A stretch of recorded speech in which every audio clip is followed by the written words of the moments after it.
Good evening, and thank you all for taking the evening to share with us some valuable information.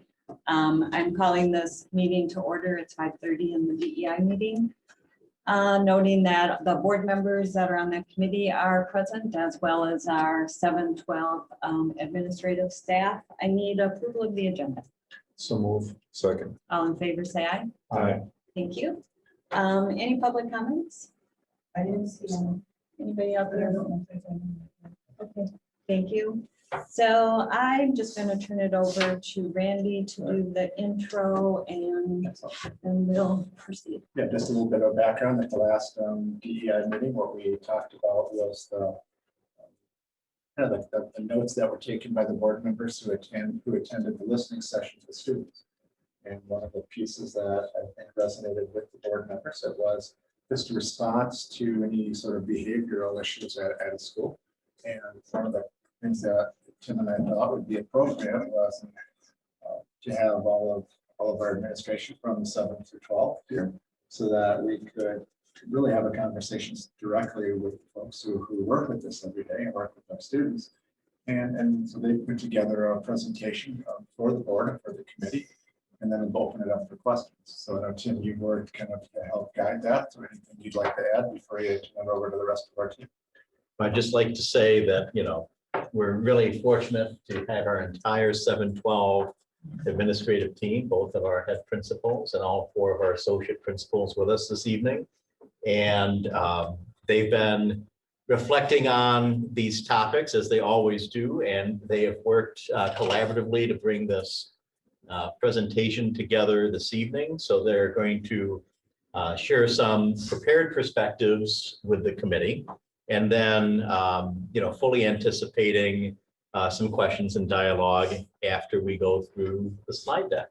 And I will drive it, and if you just let me know when you want me to advance the slide, we'll do that. And I know you've all had conversations around who's responsible for what parts of the presentation. So with that, I think we'll move over. Does everybody on the board know all of our admin team? Well, we do introductions just to be safe. Sure. That would be good. So they all know. Just quickly, Rebecca, you might want to refresh that because we were doing some updating just moments ago. So. While she's doing that, we want to do this. Sure. I'm Deanne Lenzert, and I'm one of the associate principals at the high school. Hi, I'm Steve Hernandez, associate principal at the high school. Brian Borowski, principal at the high school. Jeff Keenest, principal at the middle school. Mike Spell, associate principal at the middle school. And Eric Hutenberg, associate principal at the high school. With an H. That's right.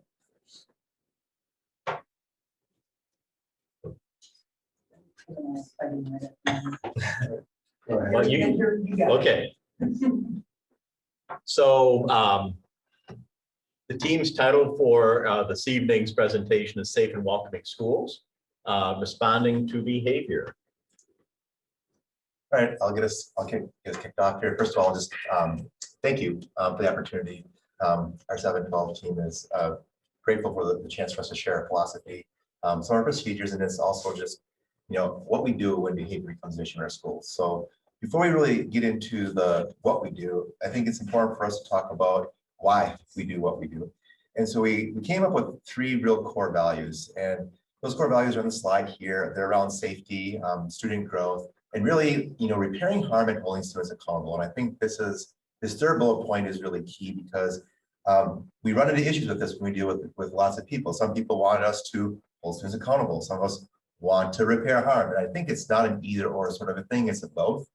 Because as schools, we're educators first and foremost. Now, our primary responsibility is to keep schools safe, but really what we want to do is help kids understand when their behavior isn't appropriate, why it's inappropriate, and how it not only impacts them, but impacts the people around them. And so we're going to talk more about how our responses are aligned to these core values in the coming slides. So our mindset with addressing behavior, student culture, values, and beliefs do matter. Take all that information in and that matters, and take value in those things. Secondly, creating community is important. You know, not everybody has the same thoughts, philosophies. When we work through situations. Sometimes you'll have things coming from two completely different sides, but creating a community where you can share your opinion. It doesn't necessarily have to agree with the other person's opinion, but that community where you can have a safe space to work together. Uniqueness of situations require flexibility. It's not a one size fits all. Each situation is unique, so we have to go through it uniquely, not treat it like every other situation that might be similar. And lastly, to extent possible and appropriate, repair harm, restorative part. This would be, there are two pieces of this. Jeff alluded to it a little bit, but holding students accountable and repairing the harm. The restorative part is really, how do we make it right? That could be like an apology letter, could be restorative circles, but what are we going to do to make the situation right? How do we fix it? What would we do to fix it? And then the holding students accountable. So we have this is just an overview of our investigative process, and we can take a lot of different directions. But in general, it starts with information that we gather. So once we get some information that needs attention, what we try to find is actionable information. Information that is going to be specific, accurate, dates, times, names, things that are going to allow us to be able to move forward and find out further information. So we do that by taking statements from all of those that are involved, and this would include obviously, it's maybe the person that something had happened to. That could be a student or a staff member. There may be multiple parties involved, stakeholders involved, and we will take statements from everybody that we are aware that is involved in that situation. Video is a hugely important tool, especially for us at the high school. We utilize that pretty extensively, especially obviously if it's something that's happening within our building. And then we will talk to the students that maybe these accusations had been made towards. It's a really important piece. That is something we obviously are going to address with them, but then they also get that due process too. So we talk with them, and then once we kind of go through that overall process, a really important part of our process is that we come together as best we can as an administrative team, kind of discuss where we're at, what we know, and how we're going to respond. And kind of looking at all the information that we've gathered. Again, going back to those first couple of slides, our goal is to help students to learn and to grow, and to kind of make things right. And so that can take a couple of different paths. That can be supportive and restorative. That can be punitive, depending on the situation. But we try to maintain consistency among our team and how we respond to that. And then obviously a big piece of this too is that we involve families in the process. Obviously there are some pieces we cannot disclose, but as best we can, we keep that line of communication open throughout that process.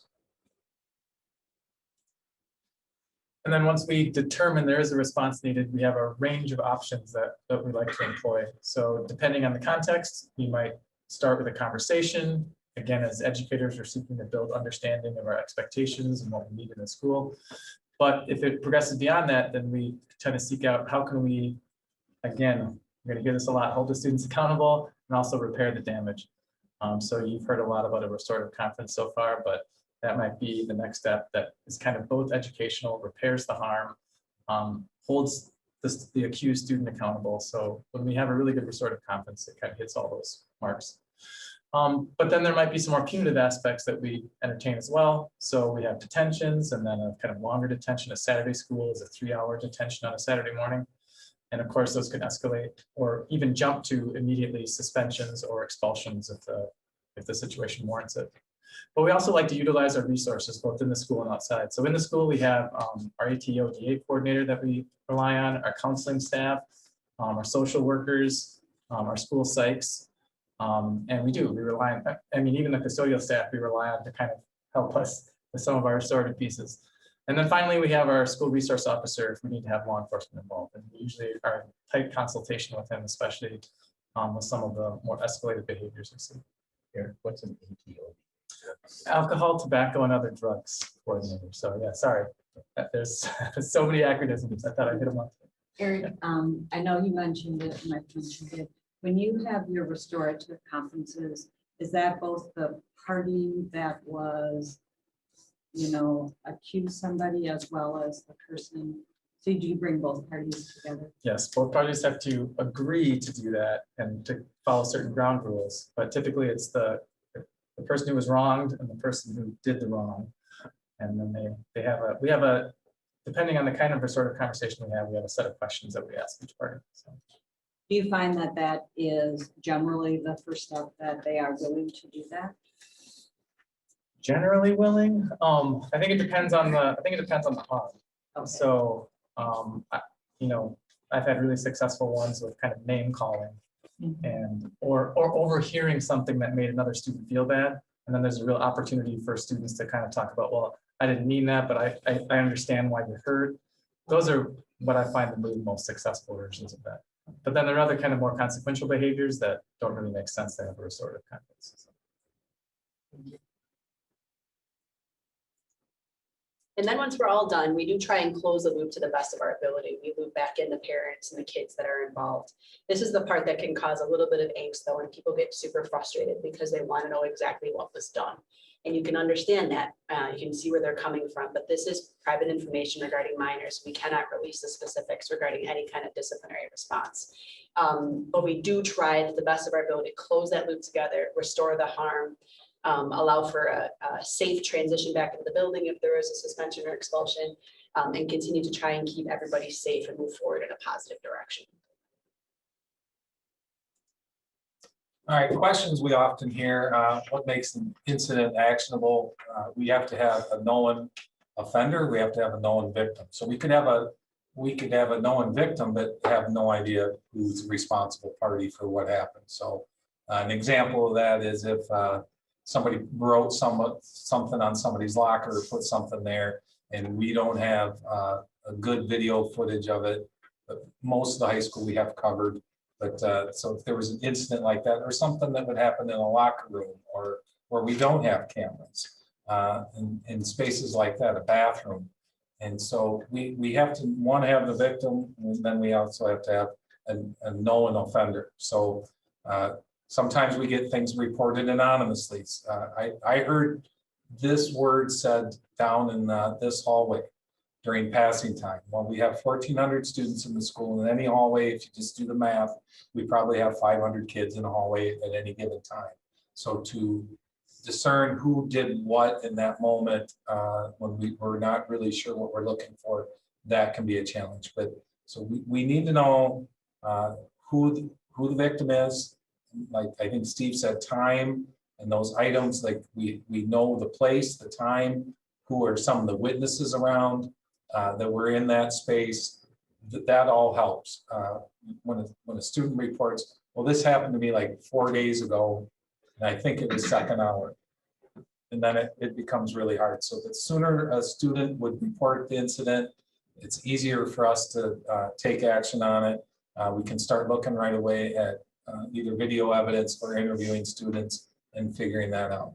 But yeah, we need an offender, we need a victim. How do we handle repeat offenders? Talked about that a little bit. We don't have a ton of repeat offenders. It happens sometimes. It is generally when we have an issue and it's addressed, we find that the student responsible generally does not offend again, at least in school, around us, or in a place that we can address it. Do they continue to offend other places? Possibly, but it's rare that we have repeat offenders. When we do have an escalation of behavior consequences that can occur, or we start to try to throw more resources at them. And you know, as we talked about here too, is these, regardless if they're offender, they're coming back to the community. They're coming back into the school. We need to provide a space for them to understand, one, that it needs to be a safe space for everybody in that school, and them included. And so sometimes some of our offenders, that's their biggest fear, is being kind of outed and made to feel, you know, we want them to feel bad for their actions, but we also realize we have to bring them back and make them or support them for the understanding the educational part. So we have an obligation to both sides. And sometimes we hear, you know, you need to be really hard on this kid, and we are hard on kids. We want them to do the right thing. This school in itself is a learning environment, so that this isn't occurring after they get out of high school, and it's continuing to cause them issues as they go forward in life and limit their opportunities. How do we handle things outside school? This is challenging. It has to impact the school day. So if something happens on a weekend, non-related to school, let's just say something is said on Main Street to a student, the student maybe knows who was in a vehicle that was driving by and said something, and then sometimes we get this, the school is doing nothing about this. There's only so much that we can do about that incident. We always, the first thing I will say, did you call law enforcement? Did you have a conversation with them? Did you report it right away? And oftentimes they wait for us. They wait till they come to school on Monday, and then can it impact the day? It can, because now it's lingered. Let's say that happened on a Friday night. It's lingered all weekend as opposed to being addressed by law enforcement Friday night after it happened. So now there's these students are frustrated and they want us to manage it. We can have conversations with the students, but that's where we probably bring law enforcement in, because the actual incident occurred outside of the school, off school grounds. We also, I would say it's more challenging now to deal with things outside school than it was a few years ago. And Tim helped me look this up, Waunakee Area School District, with the social media, a student had put something out, school held the student accountable to that.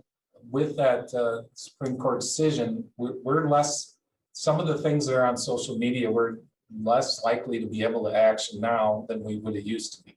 So it's kind of put us in a situation where we have to really kind of look at it, and if they're making a threat easy, that's anywhere, anytime that a student either threatens another student or threatens the school, those are easy things to action. If they're just saying hurtful, mean things about other people, where we would have probably brought them in, had some pretty stern conversations, maybe possibly held them accountable through our athletic or co-curricular code, where we used to do that. Now we're not able, it's not as easy. We can still touch that, but we have to be thoughtful about it and make sure that it's within our jurisdiction, where it might not always be where it used to be.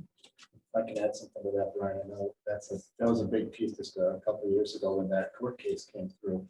And when you do have those incidents that happen outside of the community, and we're trying to figure out how we manage it, and that is a piece we also bring in our school attorney to help us discern what's the line as far as are we able to address that, or is that something that's really kind of now protected by some of those things by the Supreme Court? So you basically have a threat against an individual student, a threat against the school, or something else that finds its way into the school that causes the disturbance. Those are kind of your ways that you can navigate that right now. But if it is outside of school but doesn't cause a disruption and there's not a threat, there still could be harm between people as far as like words or actions. But it's not something the school has actionable ability to do. But yeah, you guys do a good job of then directing that to other resources so that it can be addressed through other means. We're gonna always have the conversation with kids. Hey, this isn't a good idea. This is gonna end up causing you harm, maybe somebody else. And it's all about education. And we try to talk to them about, you put something on social media that doesn't just go away, it's there forever. You need to make good choices. You don't want this being something that impacts you many years down the road, where it comes up where you've matured, you're going on with your life, and you're clicking along, and then somebody that's interviewing for a job pulls out a social media post that you made about something you were angry about when you were 16 years old. Doesn't seem really fair, but it's possible.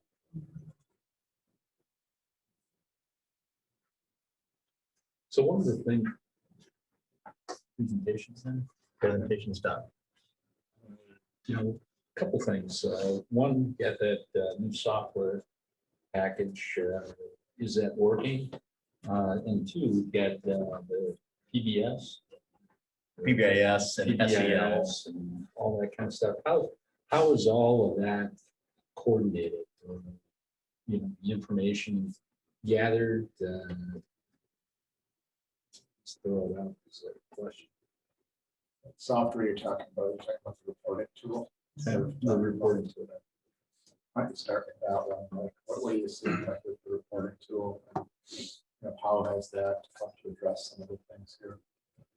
I'll go. Very few actionable items, a lot of anonymous things that are challenging to follow up on. I heard something happened during the school day without really any specifics. The ones that we've been able to follow up on are the few that we have. We try to follow up where it's somebody identifies themselves as a victim or identifies that these students did this.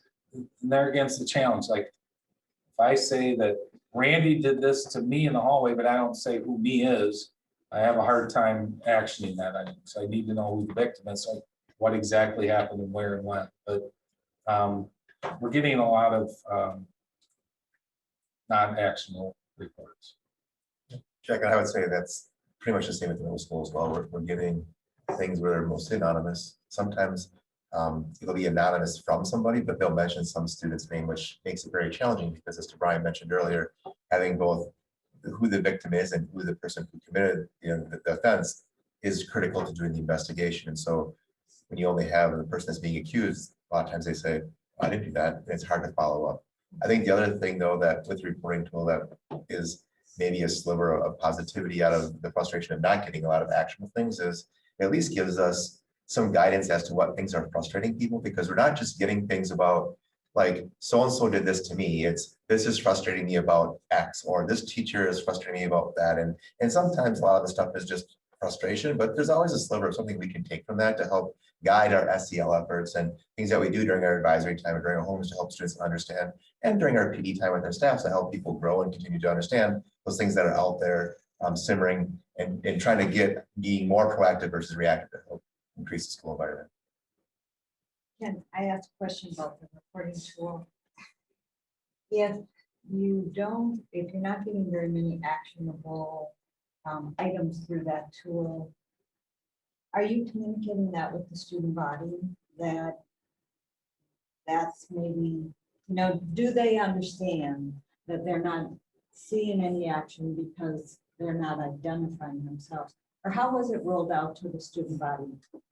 In an advisory room, some pushed it out, right? That's what was that. Yeah. Has there been follow-up in advisory? Because, if you're not seeing those items, it might be beneficial to maybe follow up, and I don't know. Yeah, again, I want to thank you for taking your time. This is really helpful to us and the student body, but everything I saw sounds great, and this is only the high school, but I'm assuming the responses could be similar in the middle school. We didn't get that far. But do you see a disconnect between what the students are saying and what the process is as you shared it with us?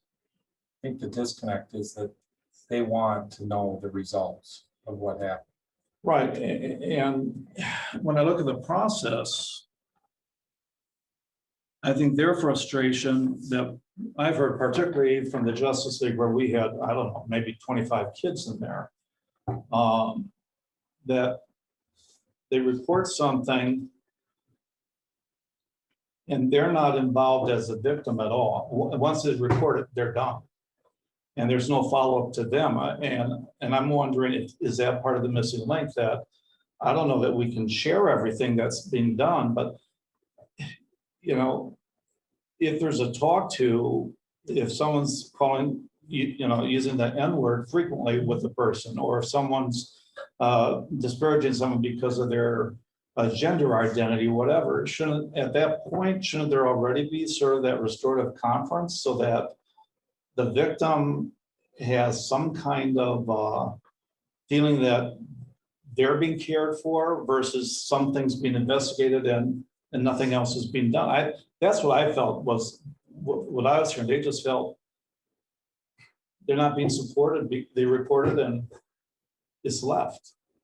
And they're, So what you're saying is a closed loop, so. yeah, there's somehow to something close happens, it up, and You close the loop, but I think this tool is, isn't it, you can report things unanimous or anonymously. So we're saying report it anonymously. And if I'm the victim, I'm reporting it anonymously, and you can't solve a problem because you don't have both sides of the equation.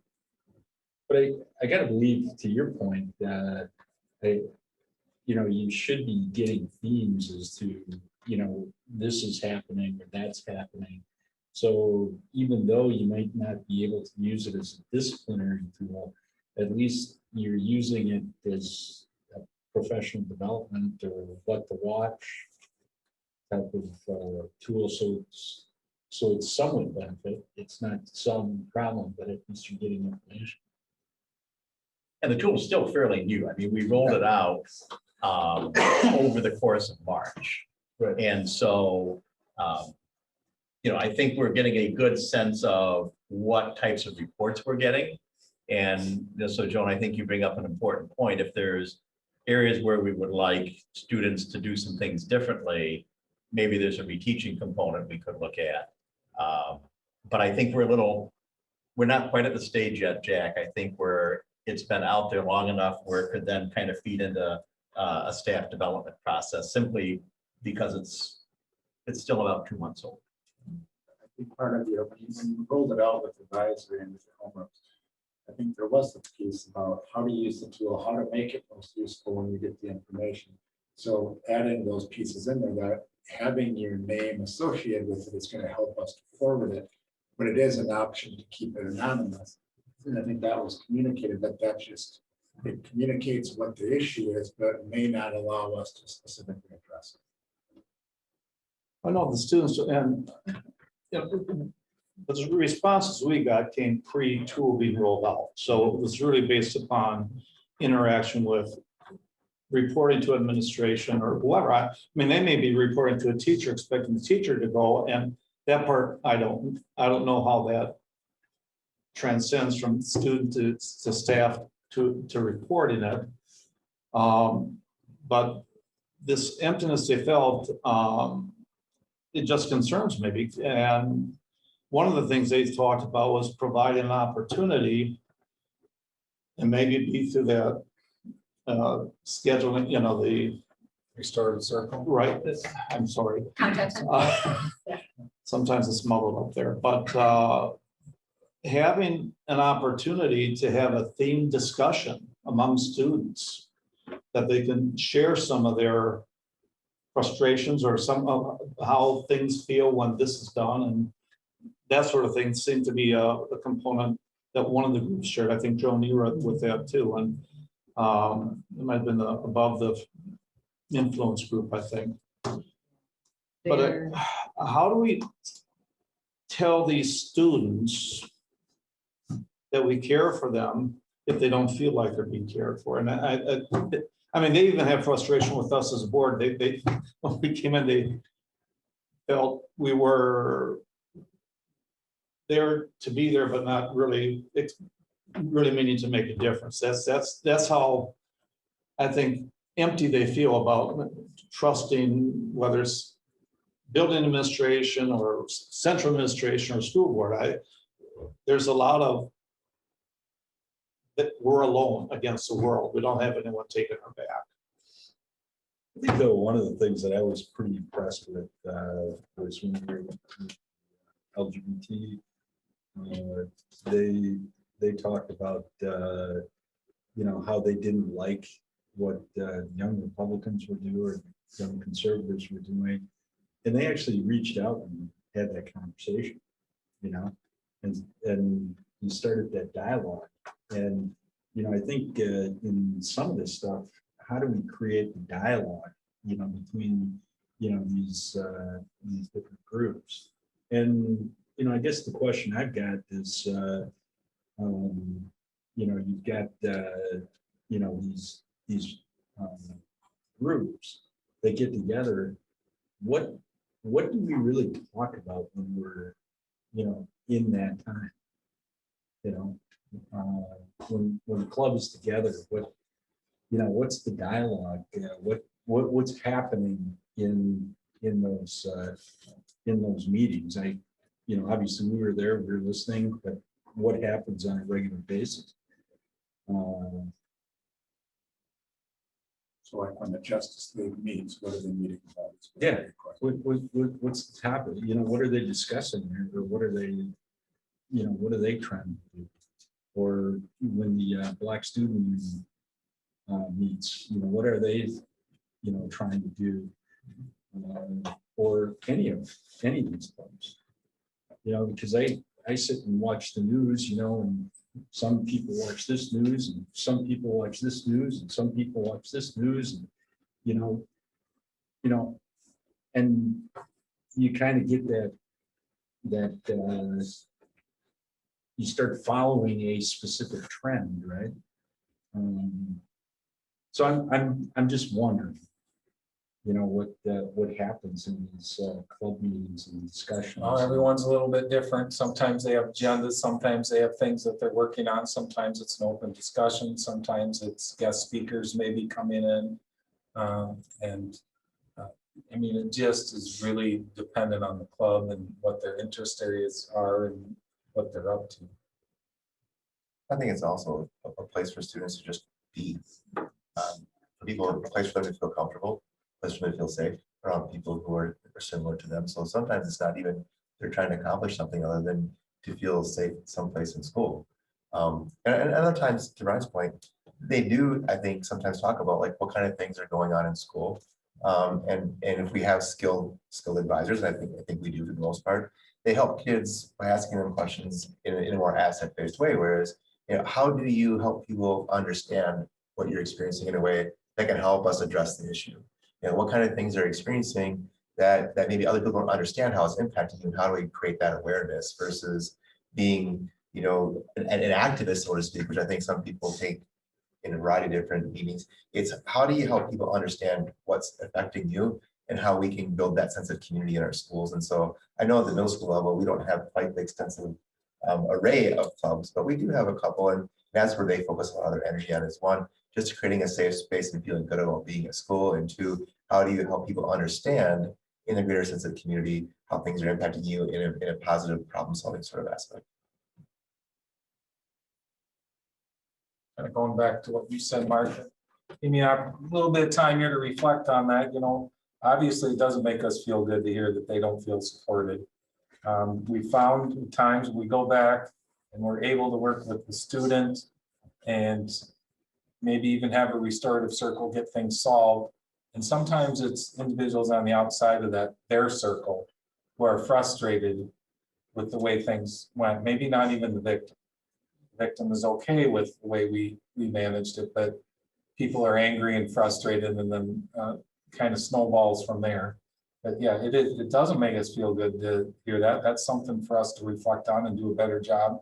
That we can go back to the victim and share and feel like we've closed the circle, but then there's these other things that are popping up, and they're frustrated about what happened, and they're not satisfied, and they might not even have been the victim, but those things happen sometimes. Or issues that have happened several years ago that were addressed that continue to pop up, like was never addressed and there was nothing done. And that's not a reality. Generally, what I tell students is, did it continue to happen? Did that same person or those individuals, that they continue to do this? And generally the answer is no. That's been addressed. Do other students continue to maybe make poor choices? Absolutely, and we address those as they arise too. But generally, when we address these things, it's not the same individuals. They're not just repeating the same behavior on every day, causing the same issues. And it's like, when I hear that comment, nothing was done. Well, if nothing was done, these incidents would continue to happen every single day with the same kids.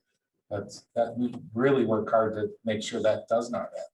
Well, I think that sense comes from just not knowing, and so if I say something nasty to Joan and she reports it to you, you bring me in, and does the student usually admit, yeah, I said something I shouldn't have said, or is it mostly a denial and it becomes a he says, or he says, she says? How often do you get beyond that point? It depends. I would say, like, yeah, we do get some of those that are, no, I didn't, yes, I did, no, I didn't, yes, I did. We also, and to add to what Ryan said, and what you said, we might bring two kids together and actually have a restorative conference where it's a good half an hour discussion, and we feel like it's made some progress. But both of the people of each of the people in the conversation want to see something happen, and they go back, and you know what they'll say when they say, so what happened? Nothing. And because there's not a suspension, there's not something that's visible. And I don't know a lot of people who are offenders who will go back from doing something wrong, they'll go back to their friends and say, yeah, it was a really emotional discussion. I realized I did something wrong and I learned something from this, and now I know better. Like they just, it doesn't happen. They don't do that a lot. And when it does happen, we celebrate it immensely. And so we run into things where, you know, with the true restorative conference or circle, the people who you want to take apart have to be willing participants. Yeah. If they're not, that throws that out the window to some degree. We can try to force kids to have some sort of conference, but at the end of the day, it doesn't work really well if a kid says, oh, I'm sorry. It has to be a true understanding of the harm that's done. So we run into that issue. We run into he said, she said stuff. We run into all these kind of nuances that make it very challenging, and they become roadblocks. And we try to navigate them, and sometimes we're really successful, and sometimes we walk away frustrated. And that's the nature of dealing with teenagers on some level.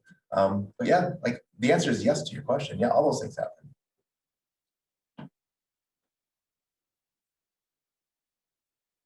So, I don't know if you, my question to you is, what are your biggest challenges? You know, we went in and talked to the students, and they gave us a lot of information, and now you're sitting in front of us. I mean, what's your challenge? Students close ranks. They close down, they protect each other. Mhm. Kind of like what Jeff said, they're not jumping out to get in trouble or to feel those consequences, or to deal with those consequences, or to have to own a behavior. And sometimes when these things happen, on the rare occasion that they don't close ranks and protect each other, and that we're able to action an item, I feel like we're really good at it. It is a challenge when, hey, somebody over there said something, and there's 50, or the cave, and there's 400 kids in the cave. It is real hard to find who that someone is or someone's. That's when it gets hard. We can interview all 400 kids, and we might not get anywhere. And we've got video of everything, but there's no sound, right? So No audio. So there's no audio. So Sometimes you basically, can see by the way they're motioning or why they're talking what they say, but no, there's no audio. yeah, We even in the middle school, our video is limited. We've tried to investigate a number of things recently where we're not close enough. We don't have a good angle. We don't have a camera pointing in the right direction, or close enough to the close, so you can't see what's going on. So even sometimes we know exactly where something happened. It's really hard. And as of students, you don't have really high quality video that's closer to really discern what's going on, and it becomes frustrating as well. But when we can, and when you get a good look, like you can sometimes see lips moving, and you know body language sometimes gives you a lot of, if a kid all of a sudden does this, like somebody said something, And so you use those kind of clues to help you figure out what goes on, but sometimes it's more challenging than others. Anybody else have any challenges they want to share? To add to what Brian says, I think not only closing rates, but I think Brian mentioned when we talked about repeat offenders, that we don't have a lot of repeat offenders, and I would say that's true. The overwhelming majority of our kids come to school and really work hard to do the right thing. It doesn't mean they don't make mistakes occasionally, but the number of kids that are repeat offenders are small. But it is my feeling that the repeat offenders are just not understanding or looking to understand how their behavior affects the greater good. And when you have a conversation with a kid who seems to just, I don't care, that becomes heartbreaking. Because as we try to help kids understand that you don't have to agree with everybody who's sitting next to you in school. You don't have to have the same viewpoints, but you can at least be nice to them. You don't have to just pick at people to pick at people. And when they continue to do it, that becomes a frustration for us. And I think whether you want to look at pandemic or political climate or a combination of a lot of things, we're seeing more of that, not in mass numbers, but when you see it, it's heartbreaking. And I think that's a frustration for me when you have a conversation with a kid and then you have the conversation and they 2 hours later do exactly what you just talked about. And you have another conversation with a kid and then 2 days later they do the same thing. And all of a sudden it's 8 times with the same kid. Yeah, it's 1, 2, 3, 4, 5 kids out of 300. It's still 5 kids that you want to get on the right path. And that's a frustration that we're feeling. And I think when you look at, Mark, when you talk about the Justice League, I think there's probably a few kids that are causing some problems that are really hard for us to get at. They close ranks, they're not honest, they're not looking to be held accountable. And that makes that work very, very challenging for us because the majority of kids are doing the right thing. Question, kind of phrase it a different way. What are some of the things that you guys are facing out there? It's not a whole lot of time when you're sitting around with kids and you're out and about in the building. What percent of it is it things that are happening in the classroom, or there's a disruption? Is it a social media post, TikTok piece? Is it a name calling in a hallway? It's things that happen outside of school that find their way in. But what's kind of the trends that you're seeing that is this is kind of what's precipitating the work that you're having to follow? Well, any and all of the above. We have a lot of social situations with groups of individuals, where they tend to not get along, or they get along really well for 3 days, and then all of a sudden they're really not getting along. And then you have office full of, he said, she said type situations. So I think that takes up a good chunk of our day. Yeah, and I'd say sort of ebbs and flows with the different teams. It may be a couple of weeks where we are really focusing on some things over social media with a specific group or groups of kids. And just trying to investigate that, and then that will die out, and then we'll move into some individual things that are going on in the hallway, and so it just it really depends. I think the middle school classroom disruptions have been up this year more so than before. Student conflict, there are always those issues every year, but yeah, it's a mix of all those. So do you think that's, when you talk about classroom disruption, is that more because of we've been out for 18 months? Yeah, I think we've been trying to pinpoint the reason for a while now. I certainly think that contributes to it. I think having that lack of structure for a year and a half caused a lot of habits, and finding ourselves trying to teach. A lot of teaching right now. Are you able to keep up with the incidences that you receive?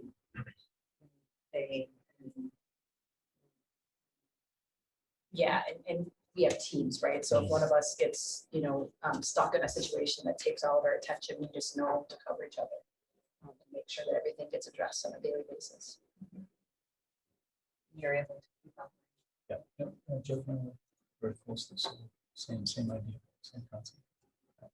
I will say I have noticed that, and since the bias reporting tool came out too, And some of the other issues that we talked about with social groups, like I have many different parts of my job. I find that the low-level disciplinary aspect of my job has increased. So like following up, trying to be thoughtful, trying to do the investigative process. We do that, we cover that. It just pushes other things to the margins. So that's what I struggle with, is because to do this right, to do this thoughtfully, to do it restoratively, to repair the harm, to close the loop, it's a lot. And when we have more incidents, it just pushes our other work to the side. So that's one of the frustrations. This takes time. You can't hurry one of these investigations. You have to do it right. And you have to go in with accurate information and the best information you possibly can. And that's part of the frustration. That generally, when something like this happens, it's not somebody threw a carton of milk on my truck. Okay, that's simple. I can go and look at the video and we can find out who took the milk out. Done. It's when something is inappropriate or hurtful is said, and you're trying to sort through a lot of information and do interviews and figure out who's who. That takes time. Those are much more complicated. I guess, if we don't find out about it till 3:30, then maybe it's not that day. And a lot of times it's 3 o'clock on a Friday for whatever reason. That's like when everything seems to come to the forefront. So we may not be able to address it immediately because we do want to do it in a thoughtful way and go through the process, the full investigative process. But, So are kids coming to you? Or are you getting this through the teachers? It's mostly students. Come to us. We get it from students, staff. I have parents who call me sometimes in middle school of kids who don't want to walk in the principal's office and say something. So tell their parents, and the parents will call me in and I say, can I talk to your kid? Can I call a kid in? And then it's fine, but it's that there's that barrier there, but we get it from different places. So when you call the parents, you get repeat offenders, I would assume that you get parents involved. Are they supportive to support the change, or? I would say mostly. Nothing's up here. Maybe you always have people who are looking to understand, why is their kid behaving that way? Was there some other factor? But for the most part, I think countries that have been very supportive, or they want to try to figure things out. In some cases, I think they're as frustrated as we are. And to Mike's point, those points, I think the 18 months of that being in school when you're 11, 12, 13 years old can be pretty significant. And so we've been working on that all year. And I know we had some kids earlier this year who were significant disruptions to the school, who are now just occasional disruptions to the school. And so it's gotten growth. There's better. I mean, and staff smile when they say, well, it's gotten better, it's now they make it through 6 of the 8 periods of the day with no disruption versus making it till 9 o'clock was the goal. And so it's taken some time for some kids. I like kids that recover quicker, but it's definitely it's a trauma of some level for many people, both adults and students, what we went through. And I think that's not something that should be glossed over. And we can't use it as an excuse not to continue to get better at what we do as well. So, Katie wanted to ask you a question. Okay. Sure. So I know that our behavior, our philosophies, or how we address different behaviors with kids continuously learn and evolve and try and find new ways to improve and make things better. The repair and hold accountable concept, is this new? Like, is this a new concept, or is this something that the teachers, the staff, everybody's been doing since pre-pandemic? I would imagine it sounds pretty like intuitive that this is how you would handle conflict. I was just curious if it's like a new concept, like the restorative circles, or if this is something that's been going on, like we just might put different words to it or something. It's just a formalized process now. Okay. I mean, it's something that I 23 years of education. I did this stuff in my classroom 22 years ago. Okay. It was happening. 2 kids had an argument. You bring them together and you do it. This isn't new. It's a formalized process. Yeah. there's a specific protocol, but even pre-pandemic, we had professional development that summer coming in. Okay. So, and it's just a different name for it, but it's something that's been around. Natural consequences is another, Okay. way you can phrase it, but just ways to repair that, figure out a way not to make it happen again. I was just curious if this is new protocol that maybe, just we're coming off of a pandemic, we haven't been in school, so kids are lacking endurance, to get through the day and the structure, we're trying to build that back in, and now we have like this changing protocol and how we manage it, but I was just curious if that was the thing, so it's not a new concept. Yeah, I would say that you as well know I've only been in this district as an administrator, as a worker for 2 years, although I've lived here for quite a long time. But the restorative practice has been in education for 20 years. Yeah. Like the actual calling it restorative practices have been around for a long time. I think the idea is how we make that manifest itself in our schools is continuing to evolve. And I think as we talk about how do we hold kids accountable, I think there's very disparate views on what accountability looks like. And I think restorative practice is a way of saying accountability is not just give somebody a consequence, it's help people understand like why the behavior is inappropriate and the impact it has, and also like the consequence can look very, very different. And sometimes that consequence could be, I have to write an apology letter. For many kids, having to sit down and write an apology letter is a far greater consequence than sitting for 30 minutes during lunch and eating your food in the hallway. For other kids, maybe it's not, maybe it's the opposite. So it's about how do we continue to evolve that? But it has been something like Brian said, many teachers probably did in their classroom without it being called restorative practices. Okay. But we're trying to get more universal in how we respond, so like kids understand when we deal with an issue, we're trying to do both, hold you accountable and help you understand how your behavior impacted yourself and other people. And so everything you're saying makes total sense, and I am not immune to knowing the process. I taught for 35 years too, but it's different today than it was then.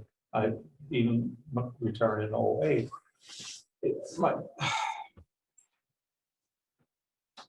I guess my question still remains, despite all this, the challenges of doing this, how do we help make the kids who are reporting these things whole?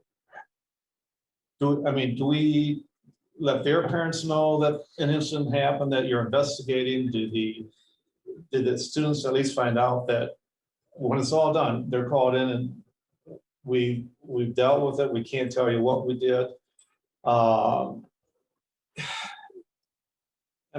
There's got to be something to help heal them. And I know they're going to be getting, some of them will get different situations on different weeks or different months or whatever. And it comes back to them because of whatever distinctive quality is, whether it's race, ethnicity, again. But how do we make them feel more whole individually and then as a group? Because that's what I think we've heard, and I don't know where we go with that.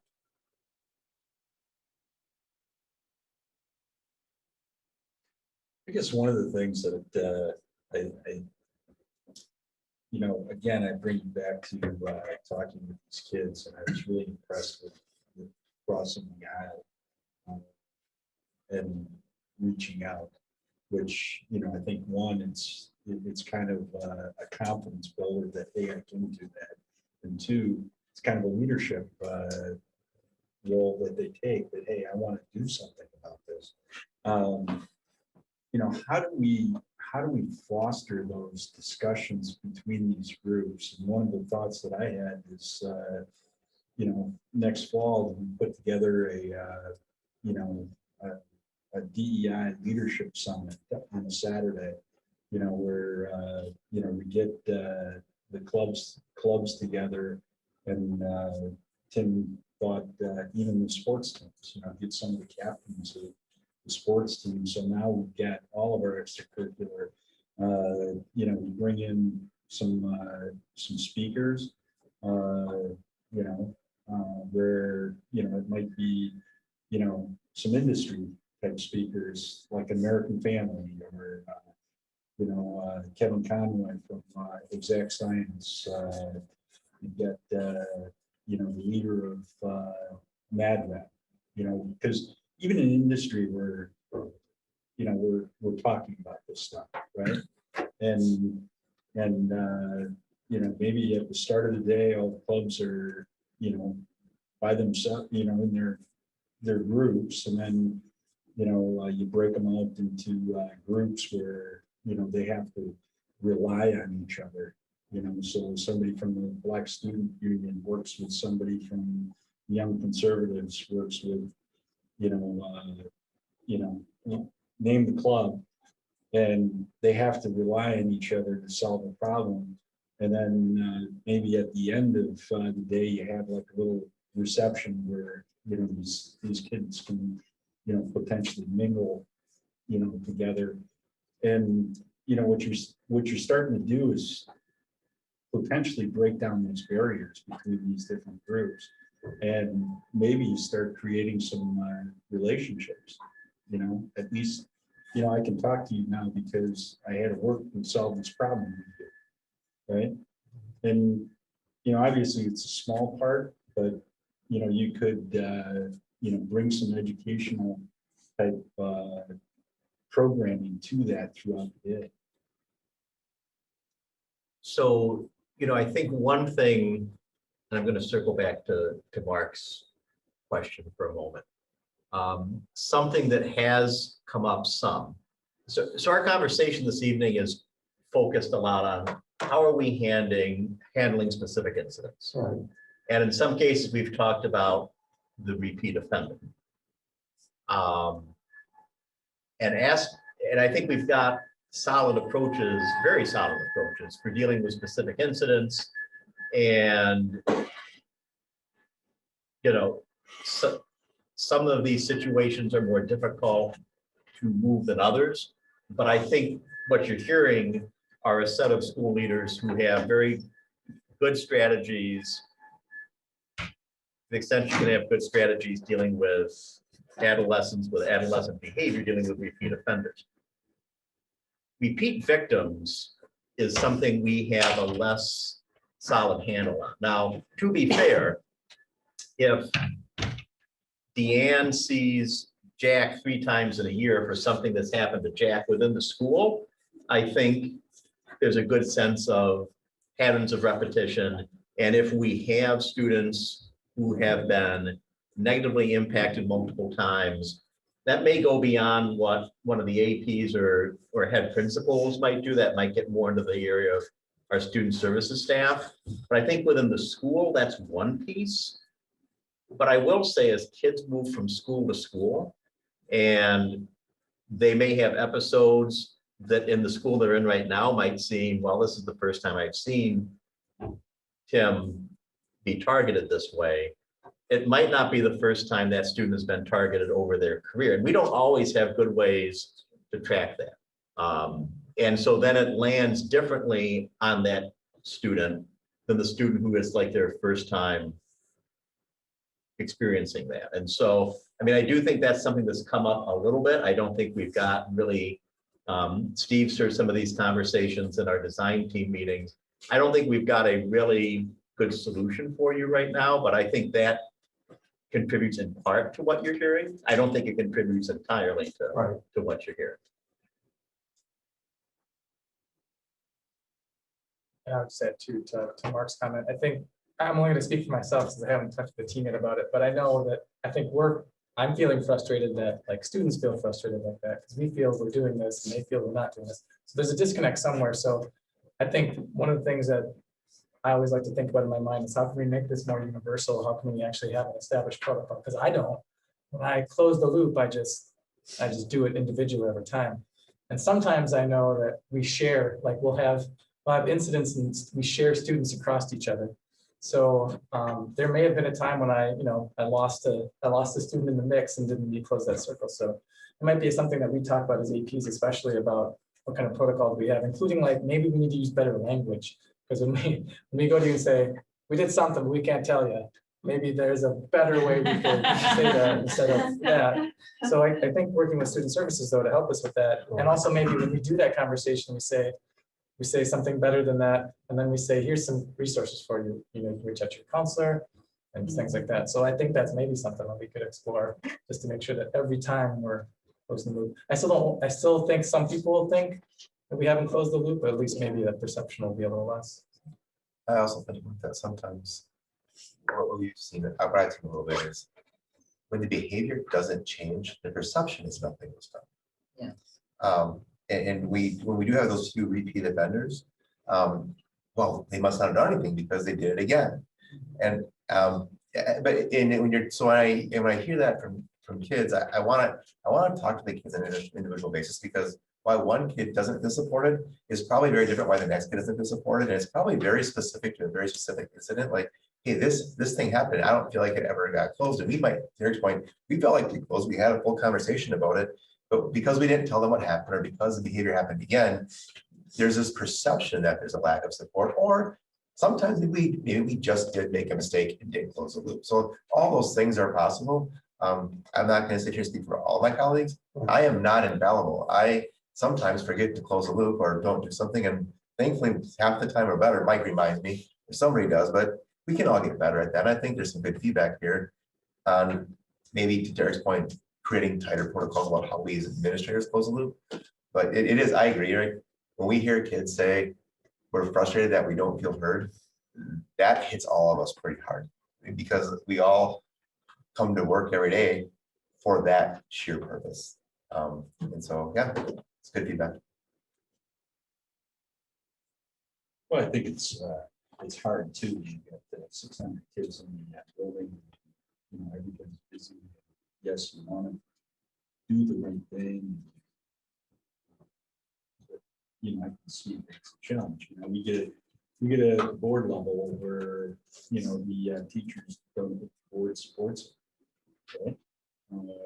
And, you know, I sit on the budget committee, and, you know, we've done some things in the budget committee to make sure that we get teachers raises and things like that. But, you know, I don't call 300 board teachers and say, hey, this is what I did, you know, because I just don't have the time to do that. So, you know, I can see where, you know, it's a challenging situation. This is good feedback for us. We want it. We do. We always are trying to improve practice. We're never stagnant. If we know, we're educators. We want to learn. We want to do better. If kids are frustrated, that is something that we need to address. Some of the things that happen to them are awful.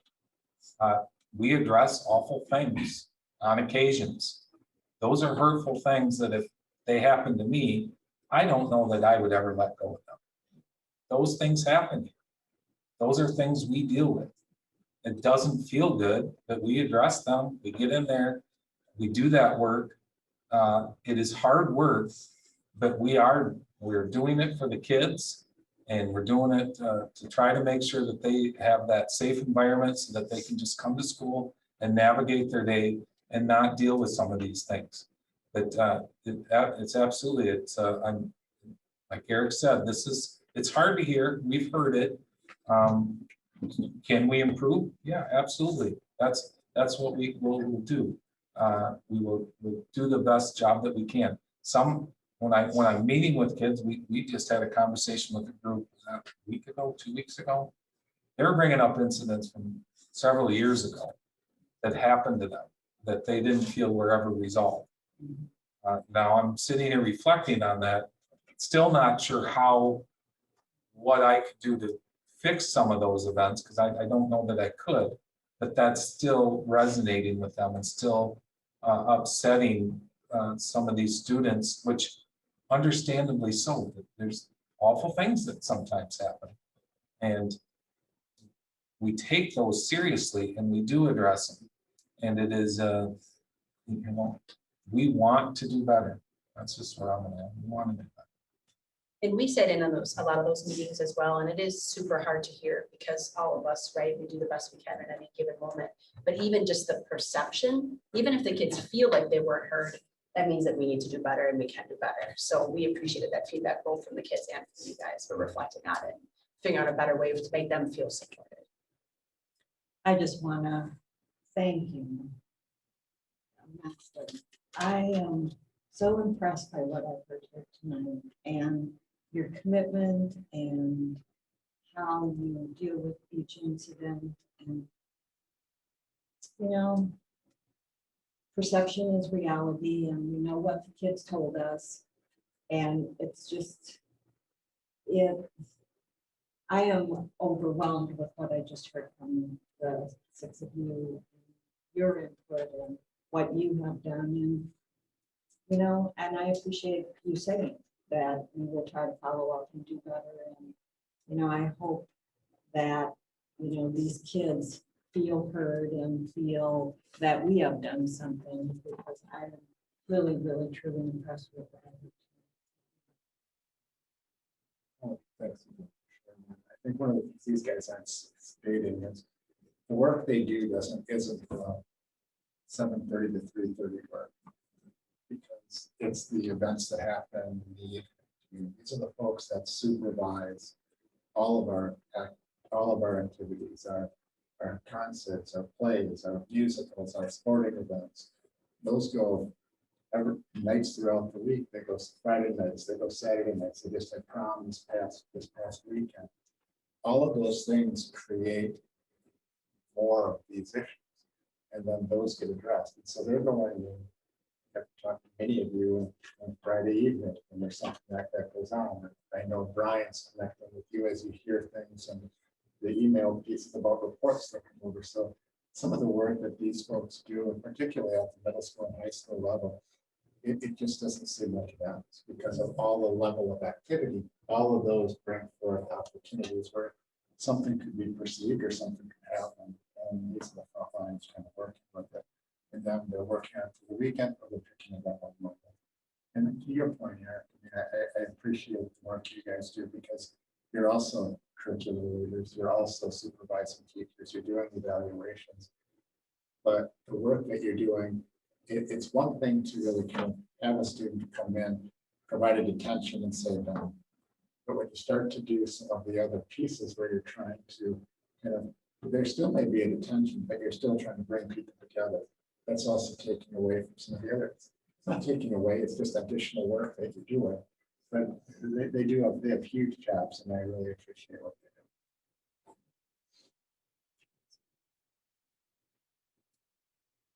they do. Any other comments? Other than, again, I have to repeat what Joan said. I appreciate you guys. The work you do it's I don't know how you find it, how you get it into even a 24-hour day, much less an 8-10-hour day. And I appreciate your concern for the kids. I also appreciate your openness to what you've heard from them, and it's hopefully there will be some potential to address at least how do we bring them closer, how do we make them feel better. And that's and some you're not going to be able to, that's the other reality. But your hearts are in the right place, and I appreciate how much you care for your kids. Yeah, thank you. So, So our next item is really looking at what's some of our next steps were. When this committee met the last time, the first step was wanting to really hear from the administration. We don't need the 712 team anymore. No. thank you. Thank you all. Thank you. I mean, we need you.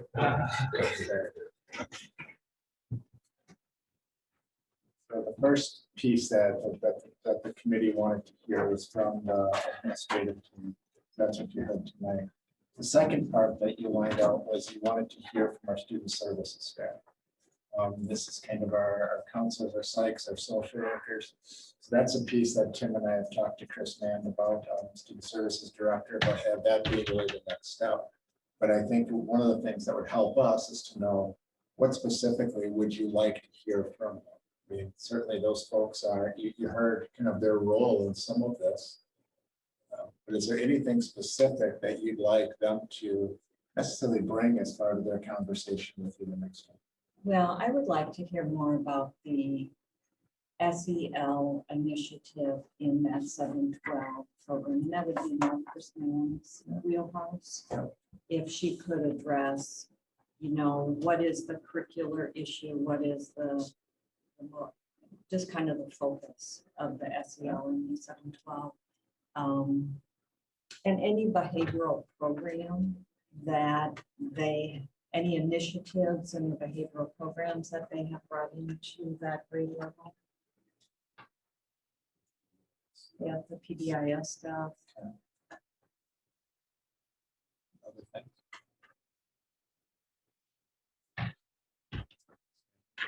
Be good for them. I mean, one of the questions I think you asked on was kind of what was the scope of the issues. And the piece of just hearing from our student services staff, what are the scope of the needs that they hear? So we're gonna have counselors. Who did you say? You know, we kind of identified as student services. So that could be counselors, social workers, psychologists. We can have kind of that group. Yeah. So what we talked about while you were out was the SEL 712 approach with curricular focus, how that gets lined out. Any specific responses to behavioral programs and the PBIS type things that we're involved with. And then I just recommended kind of a report out from each of the different segments of the student services staff as far as what they're kind of working on, what they see with kids, what are some of the needs. Just trying to get an idea of what would be helpful to kind of focus that discussion. I think as we laid this out, we said, okay, we want to understand the discipline. We kind of understand the discipline. What activities or what training or what are we doing to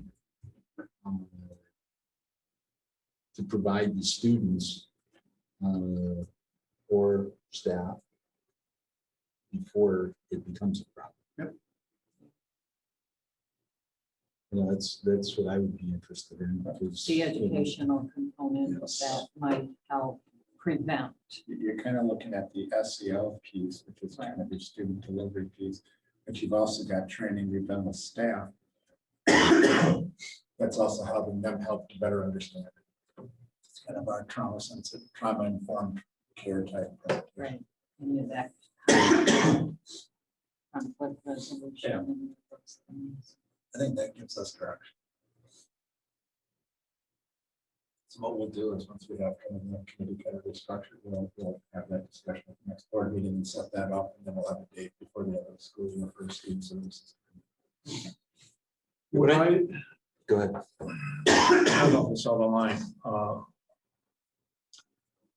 Joel's here and was on the other committee, head of the other committee. Would it be appropriate to be asking for some of his thoughts after sitting here and hearing what's gone, what we've heard? Would you be willing to share any thoughts you have, Joel? I don't want to put you on the spot, but Yeah. I do have to if say, you do want to come up, so we can, okay. at least so I can hear you better. So I do have to say that I was really impressed too, obviously hearing from the principals and associate principals. I think, you know, like what you were saying about victims, right? You know, it depends on, you know, it doesn't matter what you are in terms of victim, right? That looks different. But to make sure that that victim is heard and feels like something was done, because I think that's where the loop probably is broken, right? Like, because how every victim is not the same, right? Like you say about someone calling, just use the N-word, right? So you think about how that might impact somebody. It might impact somebody differently, right? Someone could just brush it off, but another person might take it more personally, right? So I think it's really about, and I was hearing about closing the loop, but I think maybe sometimes the loop is not fully closed, right? And obviously they have a lot on their plate. I think a lot of times things slip through, and that makes it difficult. But I also feel like where the education piece comes in, that's where you have your teachers, right? Because they're there with the students. And I think maybe if they're able to deal with some of this stuff maybe better, right? Then maybe it can take a lot of pressure off of, you know, where you're seeing the deficiencies. But I was really happy about that. And the questions that you guys were asking, I think it's really important, because to me, I feel like the students are speaking, they're telling you, you know, and you don't want to miss this opportunity where you don't do anything, right? Because then they're not going to speak again, right? And then your credibility just goes away. But I have to say, like, I was really impressed too. Everybody has a hard job. Yeah. Right, so. Thank you, Jordan. Yeah. Thank you. So before we leave tonight, because we're in May, one thing I'd like to talk about is getting back to some of these student groups. You know, I think now we at least have a little bit of a game plan. We've heard about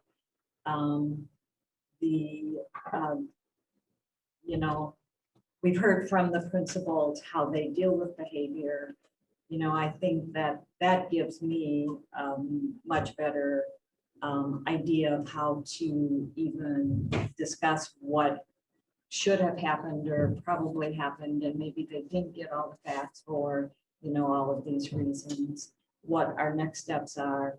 But I don't know how we can get back to all those groups and you know, I'm going to go to some of them if, you know. Can we give them some sort of a We could and write it Blackburn up. summary of our board meeting of, We could have Annie maybe help us draft something yeah, in response and take it back to the different groups or even the advisor.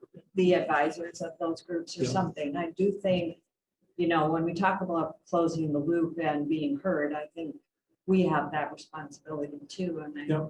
I just would like us to do that before school. Well, I think definitely, and I think they also have to know that it's a work in progress. It is, and we don't have to have it all solved. don't have the We're solutions, not- but but we're aware they need of. to know what we've done since we've talked to Right. them. So, Would you like us to work with Andy to have something written up that's kind of a follow-up on? if you're comfortable, otherwise I could come in and sit down with Annie or, you know, I don't want to put more on your plate, Randy. Yeah. But I would like, I mean, Jack, did you have something you wanted to add to that? Well, I think, you know, we've only really had the discussion with the principals. Yeah. You know, and we do have plans. Our next meeting, we're gonna come in with the education component. You know, and I think instead of just going out to these people saying, hey, we talked to your friend, you know, I don't know what we would say. Other than we talk to you, we understand the, you know, the process. We understand, you know, Tim's got his tool out there. You know, we understand that we've given this, the recommendations to the committees to take a look at. You know, that's basically what we could say. Right. You know, I think it would be more effective to write up that document, get it to the advisors, and then next fall, we're gonna be in a better position because we're gonna have more data. Yeah, that but we've, I think we we've need to, collected. I really think we need to talk to the kids we talked to this year. You know, we have seniors leaving, we have freshmen coming in. Those individual committee groups or those groups we met with are going to change personnel. Different kids join, kids don't join. I really feel, I know we don't have a lot to share, Jeff, but I just think sharing what we've done is still important. You could simply write that, you appreciate the time. You have the concerns, this committee is reviewing their concerns.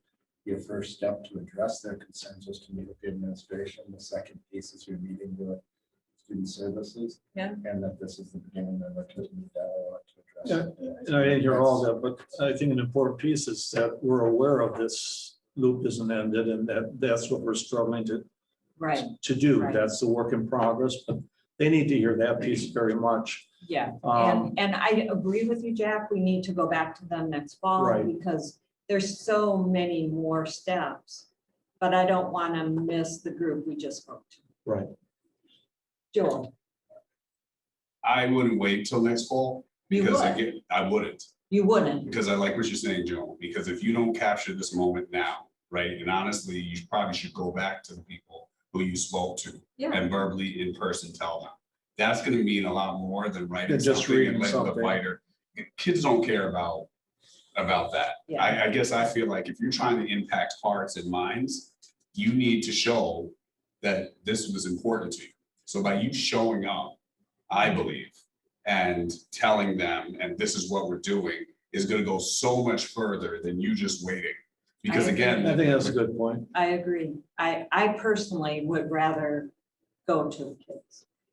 And I don't think we have to send 3 to every group. I mean, No, if one of us could go. if one could go and share and And we- listen and, I mean, we only have to share for yeah, 10 minutes. right. I mean, we just update them on what we're doing. The other piece, I don't know if we have time to discuss it, but it came through both the students, I think, and also the listening sessions I've been to, that there's this lack of board support because we don't have a DEI statement. And, that's something I think we need to target I don't think we can do it this spring because I think we need to have membership from some of the student groups on that. I think we can bring in samples from other districts, but I think it's got to be crafted with our DEI board group along with representation from some of these groups and probably a parent or two as well to kind of come up with a concept that now this is where the board is and this is what we support. And I think that will help teachers feel stronger. I think it will help kids feel they're hearing it. And then it gives us also the guideline where we need to go. Yeah, I think to kind of build off of that, Mark, we spent some time in our admin meeting today talking about really to the point of what we're hearing from teachers is kind of what can I teach? Yes. Kind of almost to that basic of a level of a question. And trying to provide guidance so that they can discern kind of the direction. One of the things that came out of that dialogue with our team was to that point, whether it's a statement or it's some guideposts, as far as kind of what we can lean on as far as supporting that work. And one of the things we talked about after we did our first community engagement meeting in September around the DEI topic. One of the things we want to do is bring people back together. Now, there was a lot of things that happened between then and fall and winter and COVID and some of the other topics that we had to address. But I think there's validity to try to bring back a conversation that gets people talking around the table. That can help us to discern kind of what those things are. And it may be tied in, Jack, with some of the things you're talking about with some of the student groups. Right. But I think trying to have the board write it, the administration write it, and then bring it back. I think it's going to be a kind of something broader than that, where we get a broader sense of input. That may be a piece we have to kind of launch in the fall. Yeah. But I think to get to whatever that statement, et cetera, there's got to be some guidelines. We've worked on, Tim and Amy and some of the others have worked on pieces that are kind of a framework, which has worked its way through system-wide, and now we're talking about trying to refine it so that we can then bring it to the board, so we can launch it in the fall for staff. It all fits together with that as well. So I think that's definitely a next step. That also plays into what we also talked about the last time we were together, was taking the recommendations from the ad hoc committee, getting those out to our committee. So once we have our new committee structures put together, And one of the first things that has to go on those next iterations of those committees is what fell into your wheelhouse, and then kind of some planning around. yeah. All bringing of those that back. pieces can help come back. We can identify what some of the priority areas are, get some community feedback on it, and put out some pieces so that we can provide some parameters. I think we're at a place where we can kind of pull some of those concepts together, and it's probably, given the time of the year right now, it probably launches in the fall. I like what you're talking about with the students, and I appreciate what you're saying, because getting it to the kids face to face, I think that's going to make a big difference. It's as important. opposed to a written piece. So could I ask you, Tim, to maybe coordinate with Steve? He was really good at doing that. And if you could get a time for each of those. And let them know that we're not looking for. We're not looking for. We're looking whole for lot. a brief reconnector, We're, not a full. Brief reconnect, 10, 15 minutes. And once you have that list, you know, maybe if we. could Just each like we take do a our listening few- session, sign Yeah. up. Yep, and, you know, because we are the ones that have done the work, I think it has to be the three of us reaching back out, but, Yep. you know. The other thing I want to throw out, I want to bring back, you know, I really think if we could pull together a DEI Leadership Summit, you know, next fall. You know, I've done some spade work with, you know, community people, that industry people that are excited, you know, about participating in something like this. And I think, again, we're dealing with the same thing in industry as we're dealing with education. And I think if we can bring some of those people in to, you know, just talk to our students and, you know, what's going on. You know, education and industry isn't too much different. Yeah. Uh, And communication is. Well, it's clearly a cultural climate issue for our district and all districts, really. And it's a cultural- I know there's a concern about taking instructional time away from certain things. And the clock is ticking on all these things, but, you know, I agree, some sort of a, Well, I think what you would do is you would do it on a Saturday. but I don't know if you're gonna get kids there. You know, that's the thing. They're so involved in. There's a couple of things. We've done different summits like this. If you go back a number of years, when we first did Peace and Verona, that was during the school day. The kids went away during the school day and there was a big program. That's what came back and started. That's where the Justice League started. So that may be something you and I can talk with the high school about. Is it something that we do I mean, we have the advisory time. I don't, how long is that? pretty short? It's 30 minutes. I mean, Yeah, I that's think, not enough. I think No. what Jack is talking about, if I'm understanding you properly, Jack, is really a focused leadership development activity for our student leaders. Bringing in community members, maybe members, community leaders from the greater Madison area around leadership and diversity and inclusion. Because, you know, we are a high school of 1,350, 1,400 kids. But you always have your leaders in your clubs, your organizations, and your teams. And so I think getting the leaders together around a topic that maybe sets a tone that can help the school as a whole. And so I think we have enough time sitting here in May to pull off something quality for the fall. Yep. And we can bring that back. and talk Especially if you've done some pre-work already, Jack. I mean, it's interesting. We read a leadership piece in our admin meeting today. Purposely, we went out and looked at things that were in the business sector. And it's parallel. It's how do you work in teams? How do you build relationships? How do you provide opportunities for all? How do you create belonging? I mean, it's all the types of things. I mean, social emotional learning was part of the leadership skills for the future. The DEI and inclusion opportunities. How do you give opportunities to everybody so that they can find ways within their organization? And those parallel, and that was part of the purpose, was to show the parallels of what was happening in other sectors and what's also happening within. So it's very pertinent. Well, it'd be nice if you could somehow connect that to the advisory session for ongoing discussions. In a certain pick one a month or one every 2 months or something like that, where, you know, there isn't anything but this is going to be the folks in the advisor. We're not going anywhere. This is what we're doing.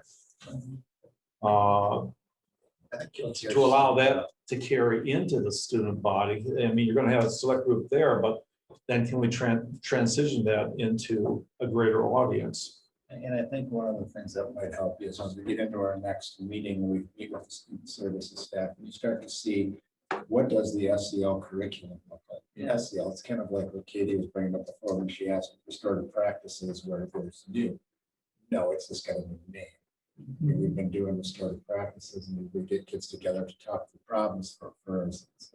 probably as long as you can educate kids. It just has a different name and now structure to it that has prompts and processes. You start looking at SEL, it's the same type of thing. It's your soft skills. It's the things that used to call education for employment. And that's a lot of those things. How do you get along? How do you work in groups? How do you kind of now connect with people who are different and think different? That's at the core, some of it, relationship goals. So I think hearing some of those pieces in our next meeting will also help to kind of figure out kind of what else we can do. What's our So maybe, I'll follow up with Steve yeah, tomorrow whatever you and can we do will get yeah. some you can dates just down. get And us since some we're really dates. looking at one per meeting, I'm pretty optimistic we can make the whole So thing. there was one group we never met with because of a snow day, and I don't think it ever got rescheduled. So, I mean, I have the list of all the ones that those are ones actually. that came in late, that was scheduled, right? Yeah, well, we had two that weren't on the list originally. Yeah. Ellen Grunder and then the TLC group. Yeah. They weren't on the original group, but one of them The mental health we never got to. was at the snow day Yes. one. So the Okay. mental health, we never Okay. got there because it never got rescheduled. But everything else that was on that list and then add the above the influence on the TLC. Okay. Great. Thank you. Right. That's what I have. Okay, I think that's it for tonight. It's a Great. full meeting. Yeah. I mean, a good one. It was A really good. one. I mean, this was a lot of good stuff. Motion to adjourn. Second. All in favor, say aye. Aye. Thank you.